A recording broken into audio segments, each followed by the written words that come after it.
Пропусти при набавка на биолошка терапија, лошо планирање на системот за приклучување на пациенти на терапијата, акцелератор кој фаќа прав, монополски тендери, набавка на лекови на реверс.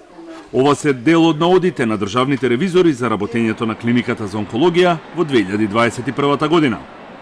Вработени во клиниката се распоредени на места кои не постојат во систематизацијата и произволно им се одредени коефициенти и додатоци на плата, стои во ревизорскиот извештај.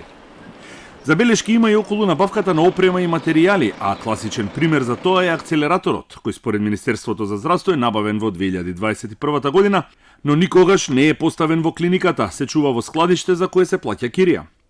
Опремата и материјалите се набавуваат од компании кои имаат монополска позиција, а како пример е наведено дека во 2020 и 2021 година во 4 наврати клиниката за сервис на апаратите потрошила речиси 600.000 евра. Клучни забелешки има за начинот на набавка на биолошката терапија и начинот на кој се креира листата на пациенти кои ќе ја примаат терапијата.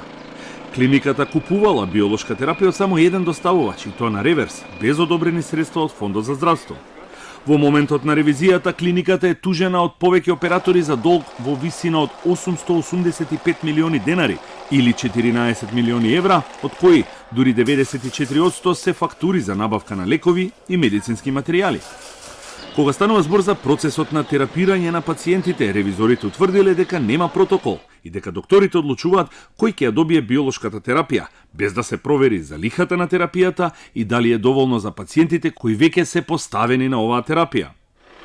Овој дел е коригиран во периодот додека се вршела ревизијата, бидејќи на клиниката е формиран онколошки колегиум, кој ги утврдува протоколите и листата.